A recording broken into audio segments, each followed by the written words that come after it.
and it makes no difference. There's nothing spiritual in anything you say or believe in.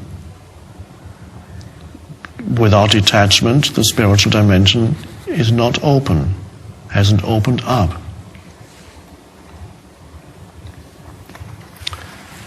Right, Krishna continues, real, as used in spirituality, means that which is eternal, never changing, indestructible. This is the very definition of reality. That which is real in spiritual language, spiritual terms, that which is real never ceases to be. Anything that is impermanent, even if it lasts a very long time and seems durable, eventually changes and thus does not have true reality. The wise ones understand the difference between the real and the not real. When you fully understand this profound fact, you will have attained the zenith or pinnacle of all knowledge. This needs to be qualified a little bit. He says, when you fully understand this profound fact, which is the difference between real and unreal. Now this translation here may not be the ideal one, because it's not, this gives the impression that there's intellectual understanding required for you to realize the real. So when he says, when you fully understand this profound fact, it really means when you fully realize this profound fact. And the understanding would be an intellectual work, analytical work. And says, oh, now I get it. The real doesn't change, and the unreal is whatever changes. And I'm beginning to understand now. No, that's not it. So it's not understanding as such, it's realizing. So I would suggest a different translation here. When you fully realize this profound fact, you will have attained the pinnacle of all knowledge. And how do you realize that? Well, that's what it's all about. To realize that in you that's not subject to change. Well, where is that? Well, you could approach it very simply. What is it that never changes in your life? One could ask.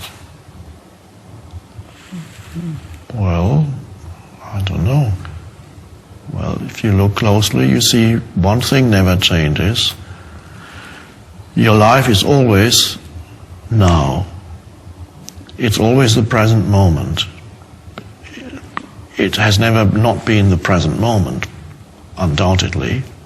Nor could it ever not be the present moment. So your life is always the present moment. Not what happens in the present moment, that changes, but it's always the space of the present moment.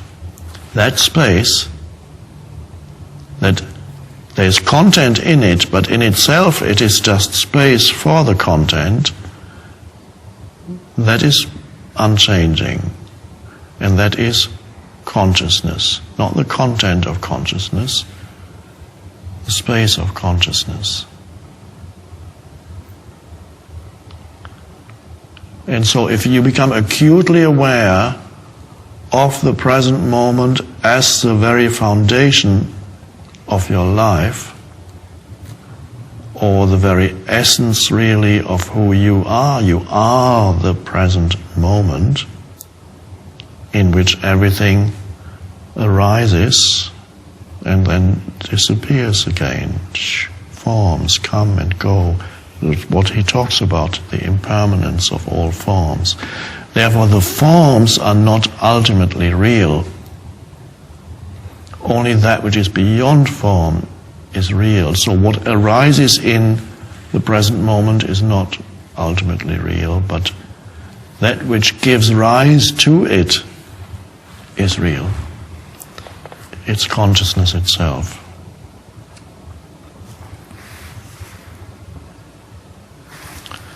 One's body, then, Krishna says, is not real, not in those terms, and yet there is something that dwells within the body that is real, and it is called here the Atma, which is existence itself, says this translation. I would suggest another translation here, which is being itself.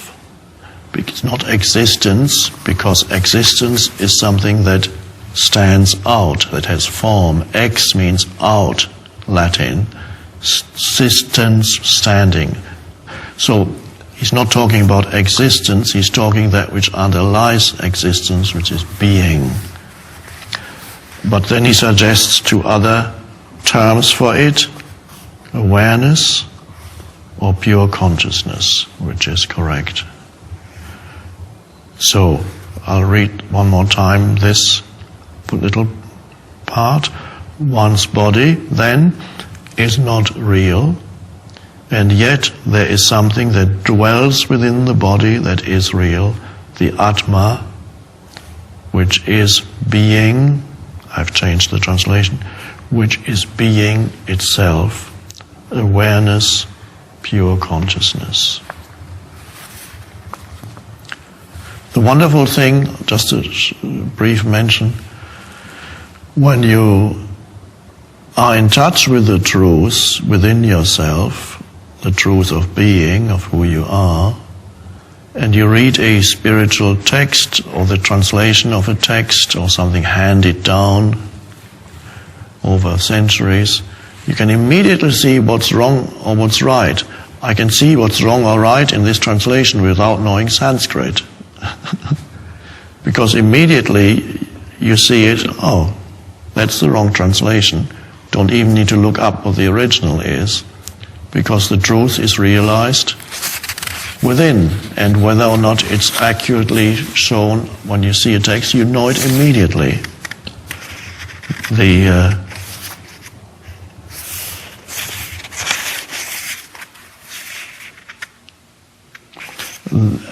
I'm jumping ahead now just to illustrate what I just said. In the same, still chapter 2 where we are, just a little bit further, it says this, just an illustration of what I just said to you. A reservoir that is necessary during a dry spell is of little use during a flood.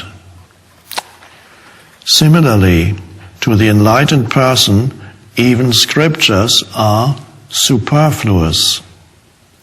Yes, live amicably with worldly existence, but know you must transcend it. Prepare yourself for nothing less than union with divinity itself.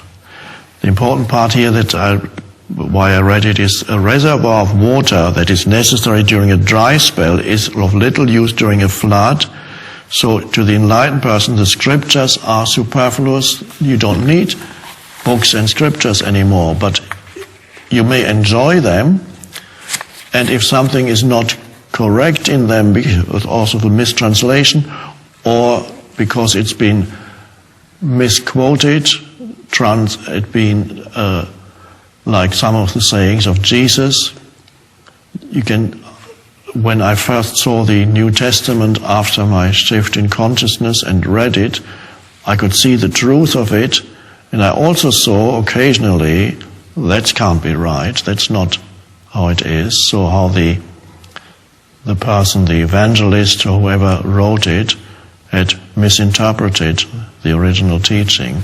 So it's a wonderful thing, you recognize the truth when you see it, and when it's not quite right, you immediately know it.